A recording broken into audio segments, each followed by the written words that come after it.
Merci de choisir CRTV News pour cette édition de Cameroun Delight, la troisième et dernière partie. Et pour cette dernière partie, nous sommes en compagnie du révérend Toko Songé, toujours sur notre thème « Trouver le réconfort en Christ en période de deuil ». Bonjour révérend. Bonjour Gaël, je dis également bonjour aux téléspectateurs et je dis bonne année une fois de plus parce que c'est aujourd'hui qu'on se rencontre. Oui. Bon, c'est la première fois qu'on se revoit depuis le début de l'année. Tout à fait, tout à fait. Donc, merci infiniment, pasteur, et bonne année également à nos chers téléspectateurs. On démarre l'année toujours dans la présence du Seigneur et dans l'édification collective. Alors, révérend, le thème d'aujourd'hui touche certainement beaucoup de personnes qui nous regardent en ce moment et même sur ce plateau, le réconfort en Christ en période de deuil. Comment est-ce qu'on fait pour pouvoir sortir de cette dépression, pour pouvoir sortir de cette peine qui nous foudroie pratiquement lorsqu'on apprend la nouvelle, la perte d'un être cher? J'aime beaucoup ce thème parce que le réconfort en Christ, c'est quelque chose de très important. Mais le chrétien est d'abord un être humain. Donc quand on apprend que peut-être un ami, on apprend qu'un tel, ou bien c'est un proche parent, a perdu quelqu'un, nous avons d'abord le réflexe humain. Et dans nos traditions africaines, très rapidement, quand on sonne peut-être la cloche ou bien on table de tam-tam pour annoncer un deuil, parce qu'il y a ce langage-là, oui. Quand nous allons, il y a un premier geste affectif. Une accolade, un câlin, on s'installe, on demande qu'est-ce qui s'est passé, blablabla. Bla, bla, bla, bla. Mais maintenant, on doit accompagner avec des paroles un peu tendres. C'est là où on commence déjà à guérir la personne. Le processus débute. Oui, débute là. Nous, les Africains, nous avons tendance à voir que le câlin cache toujours quelque chose de mauvais. Non. Ce câlin-là, cette main qui passe derrière notre dos, qui passe peut-être derrière le cou, oui. qui est déjà... Oui, ça nous apporte une certaine chaleur, une certaine tendresse, qui fait déjà que nous nous sentons plus seuls. Parce que nous crions parce que quelqu'un nous a quittés et on ne verra plus cette personne. Celui qui vient commence à combler ce vide déjà avec un câlin, après il s'installe, il parle un tout petit peu des mots affectifs, des mots tendant à apporter ce qu'on appelle un soulagement. Un soulagement, c'est le mot que je cherchais, un soulagement. Bon, mais maintenant, quand il s'agit d'un chrétien purement qui est ancré dans la pratique de Christ, Christ dit pleurer avec ceux qui pleurent. Riez avec, danser avec. Ceux qui pleurent là ont besoin que vous puissiez les accompagner. C'est l'expression de votre compassion, c'est l'expression de votre assentiment compte tenu de la situation que la personne traverse. Et il faut y aller, ce n'est pas de jouer il n'est pas question de jouer le jeu, parce que c'est question de transmettre une émotion que vous avez d'abord reçue à la nouvelle. Et quand vous venez, cette émotion de souffrance, de départ de quelqu'un, nous allons vers quelqu'un pour lui apporter un peu de la consolation. Donc dans cette consolation, il faut tirer beaucoup de ce que le Seigneur Jésus-Christ dit, des bonnes paroles. Et la parole, il y en a suffisamment de cas et de cas. Le roi Salomon dit, va dans la maison du deuil, tu verras la fin de tout homme. Quand tu arrives dans une maison où les gens sont éplorés, apporte-leur ce qu'il faut, même si c'est un ennemi. Même si c'est un ennemi. C'est au moins une présence. Cette présence-là est utile. Et même si c'est un ennemi, cette mort-là, elle tombe sur tous les toits. Parce que ce que nous oublions, le deuil est l'expression d'un départ. Et ce départ est l'expression de la mort qui s'impose. Le côté spirituel de cette chose est beaucoup trop important. Pourquoi? Parce que l'ange de la mort, quand il déploie ses ailes, il crée des ravages dans tout un quartier ou dans tout un village. Demain, nous sommes en train de soutenir celui-ci en rentrant, ou bien nous ne sommes pas allés le soutenir. Comme nous sommes assis, nous sommes également victimes d'un deuil. Donc il faut compatir. Quand on va compatir selon ce que le Seigneur Jésus-Christ nous a recommandé de pleurer avec ceux qui pleurent. Quand on va donc pleurer avec ceux qui pleurent, évitons d'être hypocrites. Parce que le Dieu que nous servons en tant que chrétiens voit l'intérieur, si c'est une moquerie, si c'est un dépit, si c'est un débarras, si c'est une forme. Allons, transmettons à celui qui est en deuil les émotions, l'affectivité qu'il faut pour que la personne se sente apaisée. Donc, il y a cette émotion. Mais maintenant, il y a un autre côté qui est très, très important. Parce que quand l'ange de la mort vient, il frappe. Parfois, il se sent à l'aise dans l'endroit où il reste.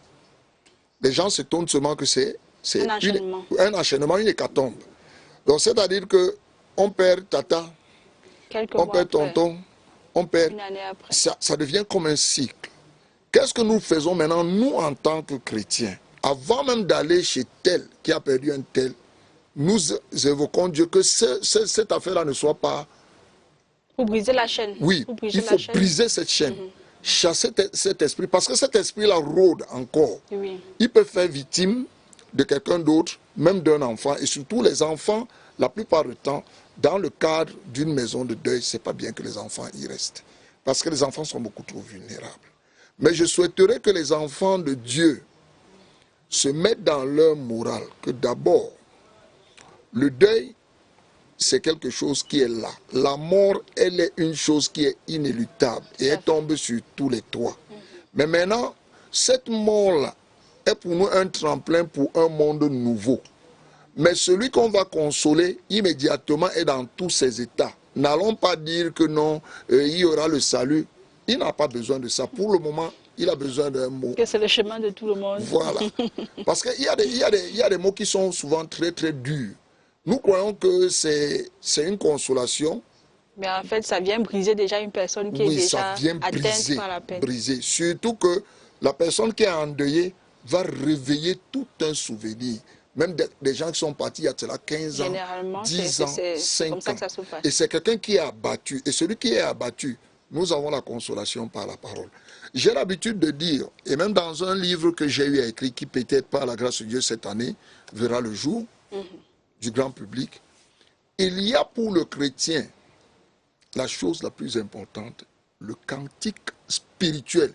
Il y a le cantique, mais le cantique spirituel qui va accompagner maintenant nos mots pour pouvoir pénétrer l'âme de la personne qui est affaissée, la personne qui est endeuillée, la personne qui s'attend, il regarde le ciel.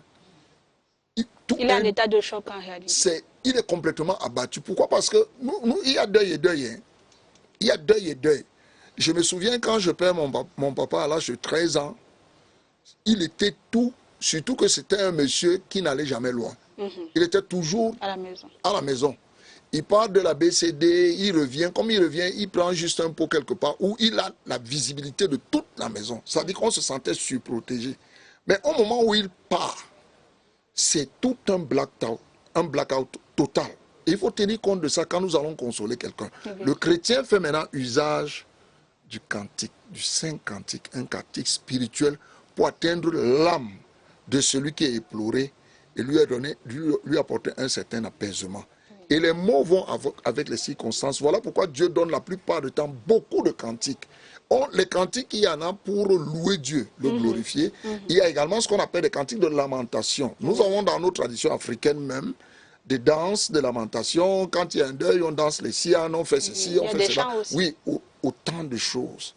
Donc le chrétien ne doit jamais se désolidariser de la manière d'atteindre un frère. Ça peut être un frère directement, ou bien c'est un ami qui t'amène que bon, j'ai mon pote qui a perdu son épouse, blablabla. Quand on y va, on a le temps de regarder, on a le temps de s'accommoder, on a le temps de pénétrer la douleur de l'autre, maîtriser les circonstances, parce que c'est tout ça qui va meubler. Mais maintenant, une petite chanson.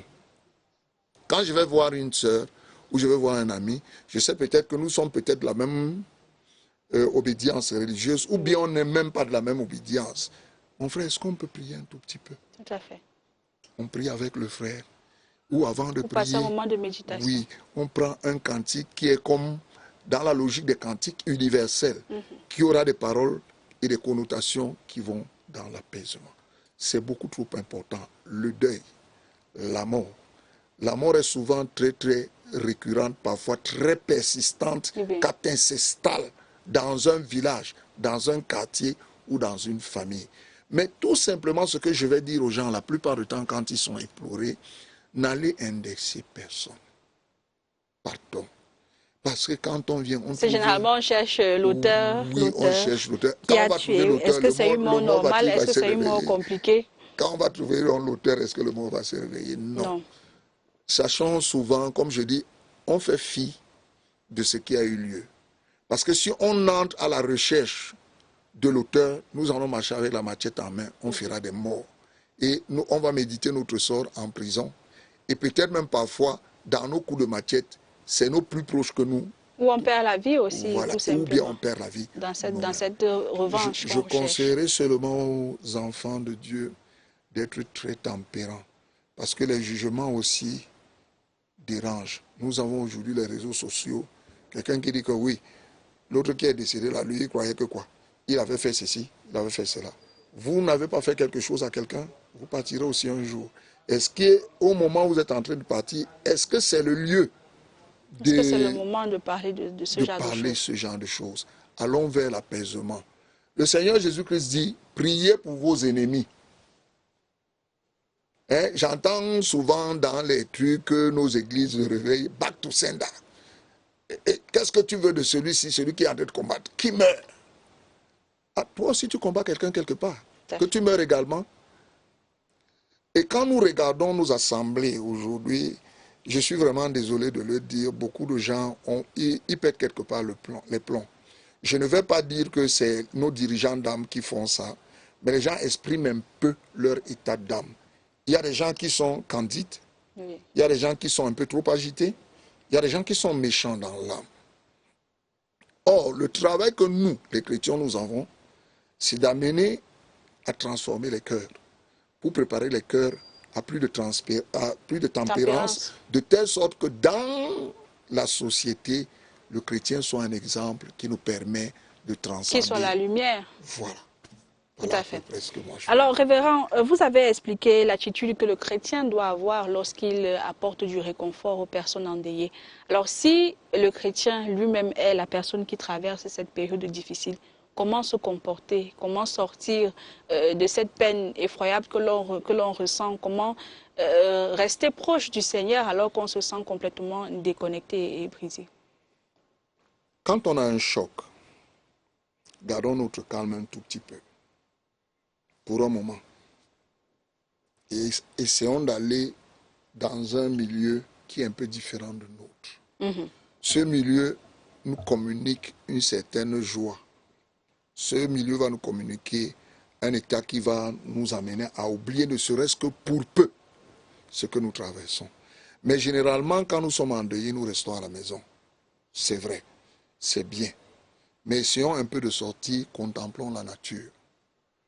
Et dans la nature, Dieu va nous inspirer de beaucoup de choses. Et c'est en contemplant parfois la nature que sort un cantique qui nous revient à l'esprit. Et au moment où on est en train de chanter, j'exhorte les gens qui sont endeuillés de beaucoup chanter. C'est prier déjà 2 fois. Mais le Saint-Esprit, l'arme du Saint-Esprit, la flèche du Saint-Esprit passe par un saint cantique pour atteindre une âme et dire à l'âme que non, tout n'est pas fini. Ce n'est pas la fin de toutes choses.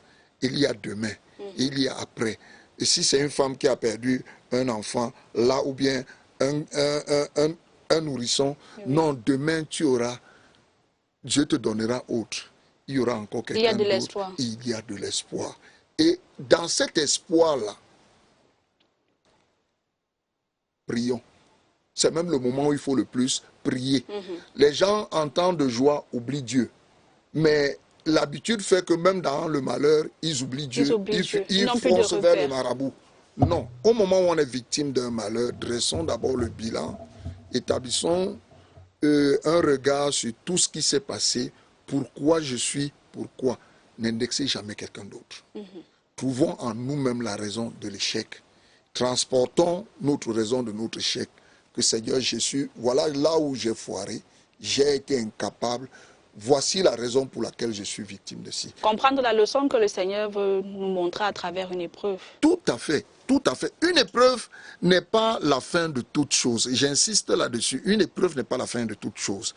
Tout ça, ça fait partie d'un process. On dit un jour on rit, un jour on pleure. C'est la controverse de la vie.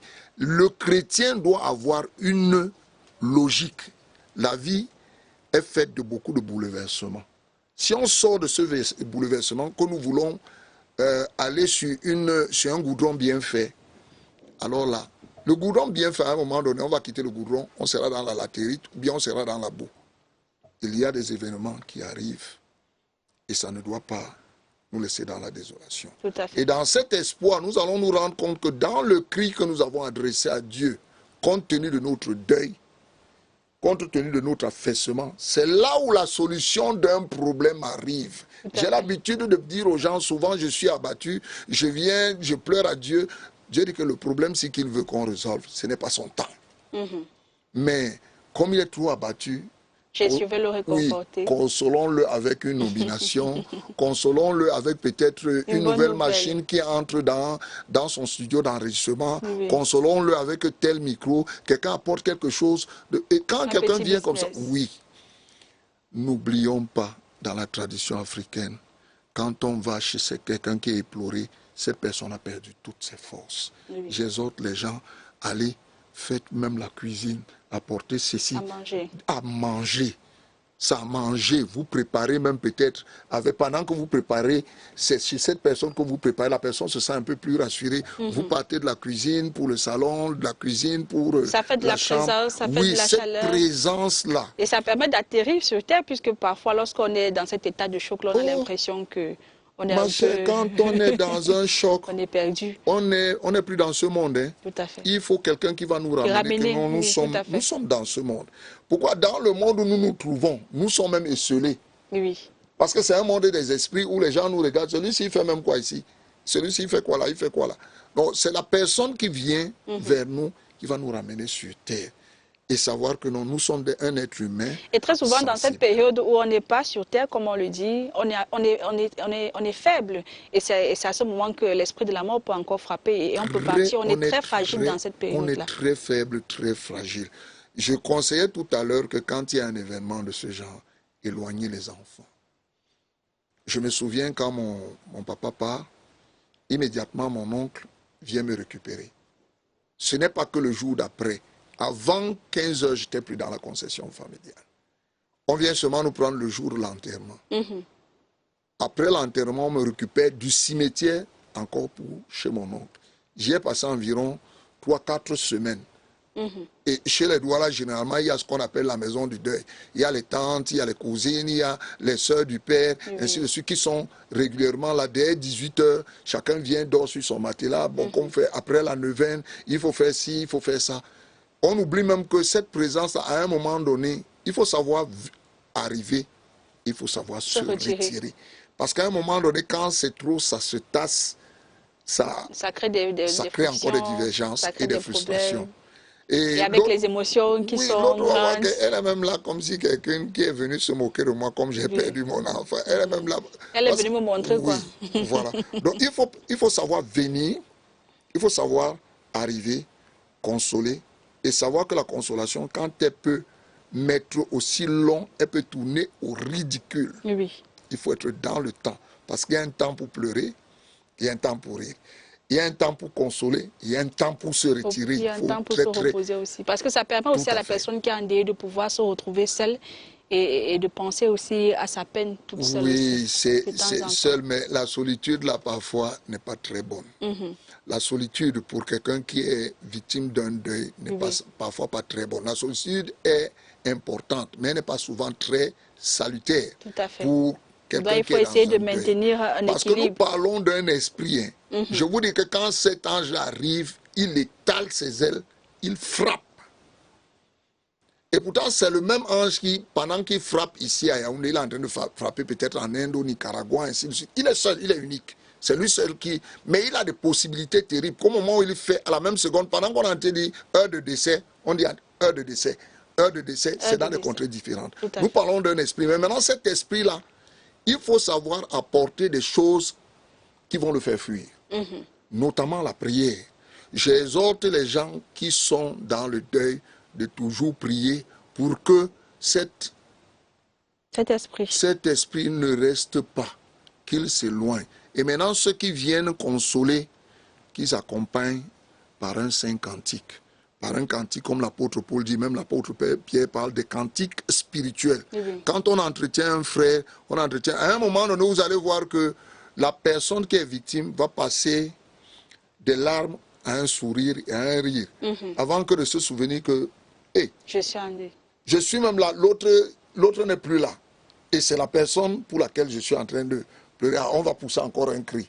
Mais plus on a des gens qui tournent là tout autour, la remission se fait facilement et rapidement. C'est pour ça que de l'autre côté, les obsèques qui durent là font durer ce qui est pénible dans ceux qui sont victimes.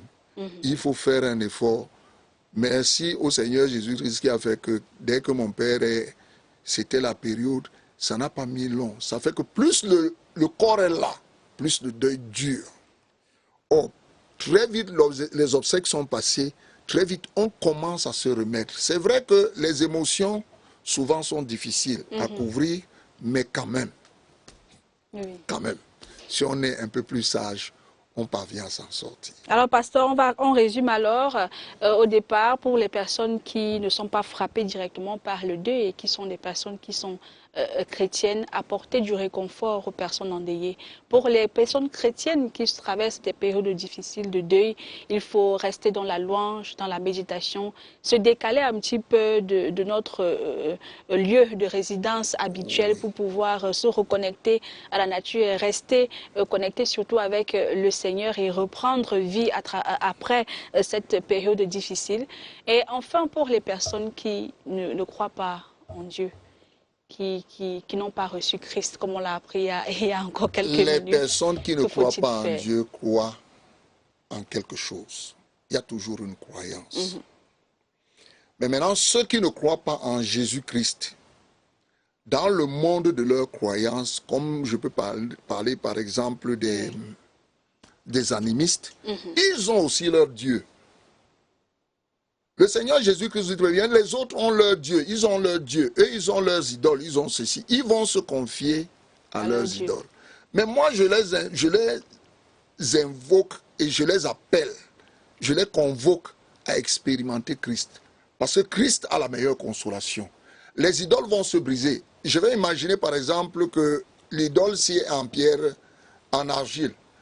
Quand je vais dans ma consolation, je vais consulter mes dieux. Comme on dit, j'apporte de l'huile, j'apporte du sel. Je trouve que cette brique de ce machin en terre est cassée. Je suis doublement affecté. Mais Jésus-Christ, nulle part, ne meurt.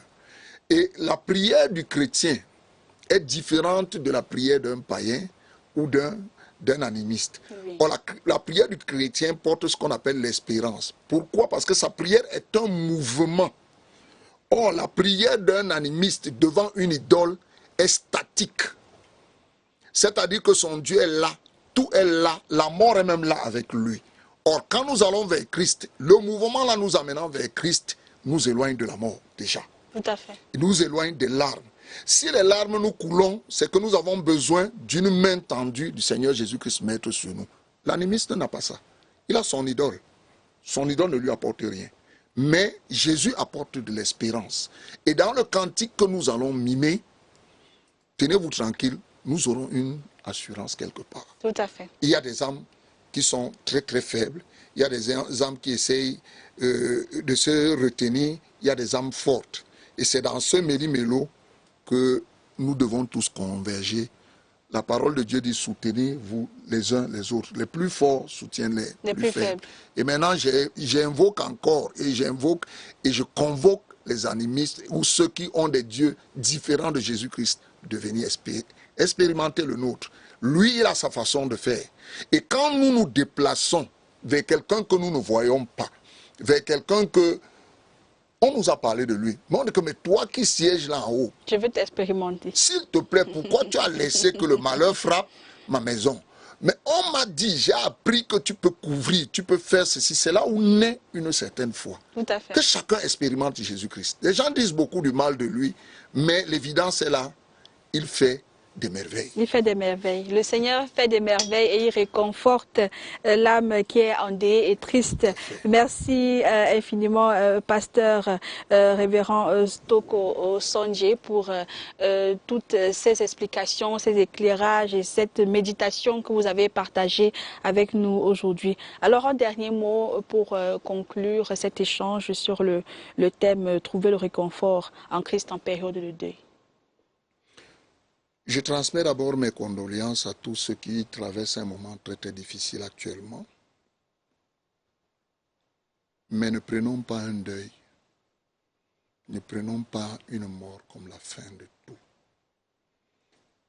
Le mort qui s'en va, s'il a bien préparé son au-delà, va bien partir. Nous qui restons, préparons également notre au-delà. C'est-à-dire, est-ce que nous avons déjà reçu Jésus-Christ ? Pour préparer notre départ aussi. Il faut se préparer à partir parce que tout le monde part à un moment où il ne s'attend pas. Mais celui qui part déjà avec l'assurance que le Seigneur Jésus-Christ a préparé un endroit pour lui, il s'en va très bien. Et maintenant, ceux qui ont la conviction que celui qui est en train de partir a servi Dieu, il pleure le détachement de la chair, mais dans l'âme, ils ont la consolation que ils vont se retrouver quelque part. C'est vrai que partir, c'est mourir un peu, mais si on meurt un peu pour se retrouver pour l'éternité, ce serait mieux. Tout à fait. Et on ne peut pas se séparer, hein, pasteur, sans une petite mélodie. On a parlé de louange, c'est l'occasion d'écouter un petit, quelques minutes de louange que vous avez préparé pour nous aujourd'hui sur le thème. Oui, je suis en train de travailler sur un titre actuellement qui devrait sortir en single. Oui. C'est une personne qui est dépassée. Senga muni mwenge na malonge anowa kasa eba bangwa doila senga muni mutaka na mateye nowa bonji babe Jedi bongo a Yehova na mateye wa miseya mwaneti senganemba na mateye wa miseya waniti kangondi nyama tumba na mateye wa miseya mwanedi pelanemba na mateye wa miseya waniti kangondi nyama tumba senga muni mwenge na malonge ya nowa kasa eba bangwa doila senga muni mutaka na mateye nowa onji babe budu a Yehova basingiri mama bupemba beponso jita Ositati tena kombemba a Yehova na mede ponyama basingiri mama bupemba beponso jita Ositati tena kombemba sango Yesu na mede ponyama Angumande di senga nemba Yehova o Angumande di senga nemba Yehova o Angumande di sorry Angumande di. Merci infiniment, révérend Toko Sonje, pour cette belle mélodie.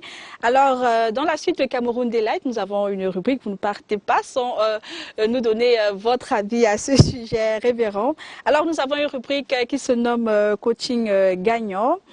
Aujourd'hui, le thème est la différence entre tomber amoureux et aimer profondément une personne.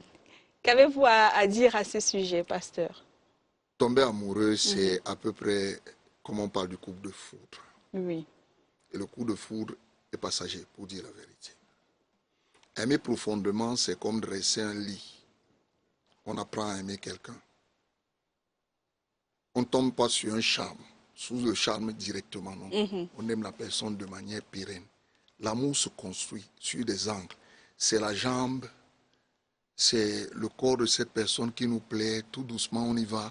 En conversant avec la personne, son esprit nous atteint également. Ça se construit. Or, quand on tombe amoureux, c'est très bien, c'est violent.